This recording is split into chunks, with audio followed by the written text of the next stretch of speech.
কাশপুরে ব্রিজের ডালে প্রতিদিনই চলে ছিনতাইয়ের ঘটনা। দেখেন এই ভাইটিকে চাকু দিয়ে পার দিছে এবং এই যে হাতে কামড় দিয়ে মোবাইল এবং টাকা পয়সা নিয়ে এই মাত্র চলে গেল সন্ত্রাসী। আমরা দুজনে গাড়ি থেকে নামলে মানে হাঁটা ধরছি, আমরা এদিকে আমু আসার পরে একজনে কইলো কয়টা বাজে, আমি মোবাইল বাইর করি না, পকেটে হাত দিয়ে কইছি 9:30 বাজে।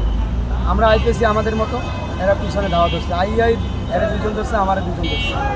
ওইটা আস্তে আস্তে করছে, আমি পকেট থেকে হাত বাইর করি না, ওরা হাতে কামড় দিচ্ছে, কামড় দিয়ে মোবাইল দিয়ে টাকা দিয়ে টাকা পয়সা মোবাইল দিয়ে কেমন ছেলেটা কেমন দেখতে?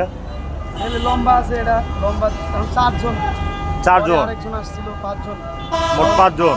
আমি তো আর ছেলেদের দেখলে চিনবেন? একটারে চিনবো, যেটা কইছে ঘড়ি কয়টা বাজে এটা চিনবেন? সেনা মানে মাপ লাগছিল না, মুখে মাপ লাগছিল, এটা পরে আইছিল আর কি। পরে আইয়া কয় আচ্ছা তুমি বর্তমানে আছো কোথায়?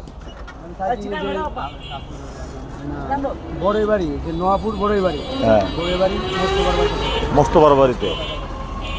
নোয়াপুর নোয়াপুর বড়ই বাড়ি। এখন আর 1200 টাকা। আর মোবাইল ছিল আমার কাছে একটা, এর কাছে মোবাইল কি মোবাইল ছিল? আমার কাছে ছিল Oppo A58।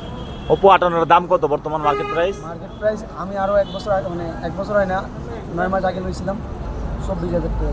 24,000 টাকা কিনছিলা? আর তোমার তো কিনেছে? আমার একটা ফোন নিয়েছে। হ্যাঁ মোবাইল নিয়েছে। মোবাইল কত মডেল? Realme C3। এটার দাম কত মার্কেটে? 13,000 টাকা। দুজনের কাছে মোবাইল আছিল, টাকা পয়সা নিছে তোমার কাছ থেকে? টাকা নিতে 1200 টাকা ছিল আমার কাছে। তোমার তো 1200 টাকা, আর ওনারতে? আমার টাকাটা একজন নিয়েছিল। আচ্ছা আর কি করবা, ডাক্তার কাছে যাওয়ার হলে এখন আর বর্তমানে কিছু করার নাই। হ্যাঁ হসপিটাল যাও, দেরি করো না।